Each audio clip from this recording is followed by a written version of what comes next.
आपको अपने दिल की धड़कन महसूस होने को हम पैल्पिटेशंस कहते हैं। जो पैथोलॉजी है कि पैल्पिटेशंस क्यों होती हैं और ये डिफरेंट इसमें आगे ट्रीटमेंट्स हैं, तो उसको हम फर्दर डायग्नोज करते हैं कि हम सबसे पहले मरीज की ईसीजी करते हैं। ईसीजी है, वीफिब है, एफिब है, एट्रियल फ्लटर है, एसवीटी है। लोग हैं वो ये आसान लफ्जों में ये समझ सकें कि ये मर्ज है क्या और इसका इलाज क्या है। इसमें वो चीज़ होती है, उन्हें लगता है कि हमारा दिल ज़्यादा धड़क रहा है या कम धड़क रहा है या वो सीने से बाहर आ रहा है, तो ये भी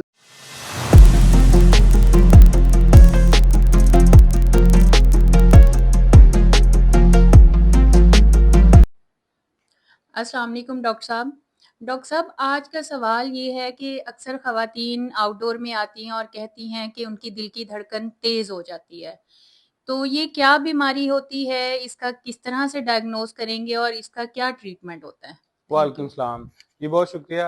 अच्छा, ये बहुत से लोगों का ये सवाल होता है और इस पे वो बहुत जिसे कहते हैं कि परेशान भी होते हैं और बार-बार हॉस्पिटल्स और डॉक्टर्स का विज़िट भी करते हैं कि हमें ये दिल की धड़कन हमारी तेज़ हो जाती है या हमें हमारी दिल की धड़कन महसूस हो रही है। तो इसको अगर हम कार्डिक इसमें ज़ुबान में देखें तो इसको हम पैल्पिटेशंस कहते हैं। तो पैल्पिटेशंस बेसिकली ये है कि आपको अपने दिल की धड़कन महसूस होने को हम पैल्पिटेशंस कहते हैं और इसकी डिफरेंट रीजंस हैं कि ये क्यों हो सकती हैं। एक तो जो इसकी सबसे कॉमन रीजन है कि ये अरिथमिया जब होता है, आपको एसवीटी हो जाए, सुप्रावेंट्रिकुलर टैकीकार्डिया, एट्रियल फिब्रिलेशन या एट्रियल फ्लटर्स या आपका ये वीटी भी अगर आपको होता है तो उसके साथ भी ये मरीज को घबराहट होती है या पैल्पिटेशंस होती हैं।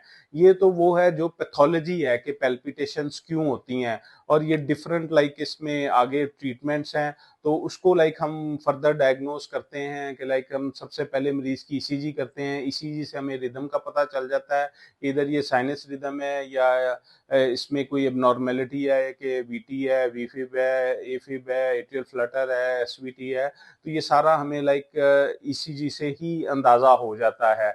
तो बाज़-औक़ात ये होता है कि मरीज़ों को ये जिसे कहते हैं ना कि हर टाइम नहीं चल रहा होता कि इसको ये कि थोड़ी देर के लिए चला फिर ठीक हो गया, तो उस केस में हम फिर होल्टर मॉनिटरिंग करते हैं। कि होल्टर मॉनिटरिंग ये है कि हम एक ईसीजी का आप कह लें कि छोटा-सा जो सेटअप या मॉड्यूल होता है वो हम मरीज़ के वो चेस्ट में वो उसके लगा के लीड्स और उसकी जेब में रख देते हैं या उसको टेप लगा देते हैं, तो मरीज़ अपना चलता-फिरता रहता है, काम करता है, तो ये 24 घंटे के लिए मरीज़ के साथ अटैच रहता है।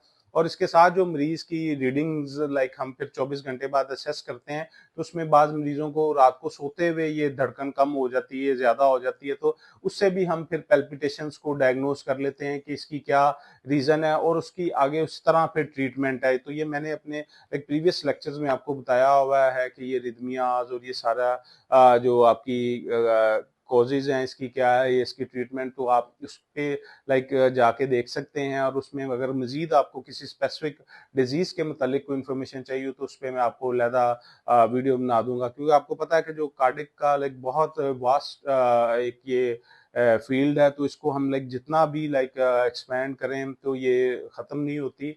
और फिर मेरा ये वीडियोज़ बनाने का मकसद भी होता है कि जो मरीज़ हैं, जो आम लोग हैं, वो ये आसान लफ्ज़ों में ये समझ सकें कि ये मर्ज़ है क्या और इसका इलाज क्या है। इसलिए मैं ये शॉर्ट सा बनाता हूँ, वरना इसकी अगर हम वो वैसे पैथोफिज़ियोलॉजी, फिज़ियोलॉजी और सारी आगे चीज़ें देखें तो वो बहुत, जिसे कहते हैं कि एक-एक टॉपिक पे पूरी-पूरी किताब है। तो वो फिर ये है कि अगर किसी को डिटेल में चाहिए हो, कोई इंटरेस्ट रखता हो, तो उसपे मैं इंशाल्लाह ज़रूर बनाऊँगा। और ये तो मैंने बता दिया कि पैल्पिटेशंस क्यों होती हैं। अब फिर दूसरी आती है, ये तो पैथोलॉजी है ना कि एक पैल्पिटेशन होने की वजह। बाकी दूसरा इसमें आ जाते हैं कि कुछ लोगों को, बल्कि बहुत से लोगों को ये मसला नहीं होता कि उन्हें ये arrhythmias, VT, SVT, VFib, AFib, atrial flutter या एसवीटी वगैरह कुछ नहीं होता, लेकिन फिर भी उन्हें ये घबराहट होती है।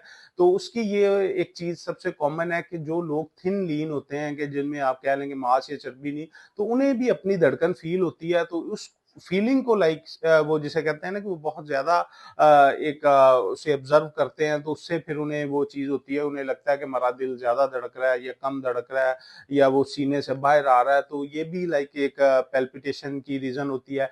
दूसरा ये होता है कि बाज़-औक़ात लोग जब एंग्ज़ायटी में हों, किसी घबराहट में या डर में हों, तो उसके साथ भी दिल की धड़कन तेज़ हो जाती है और वो धड़कन तेज़ भी मरीज़ को फ़ील होना शुरू हो जाती है।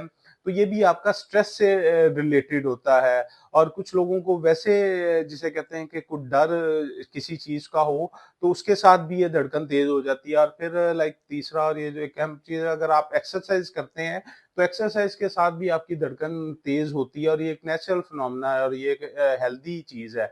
तो उसके साथ भी धड़कन तेज़ होती है, तो वो भी मरीज़ को फ़ील होना शुरू हो जाती है।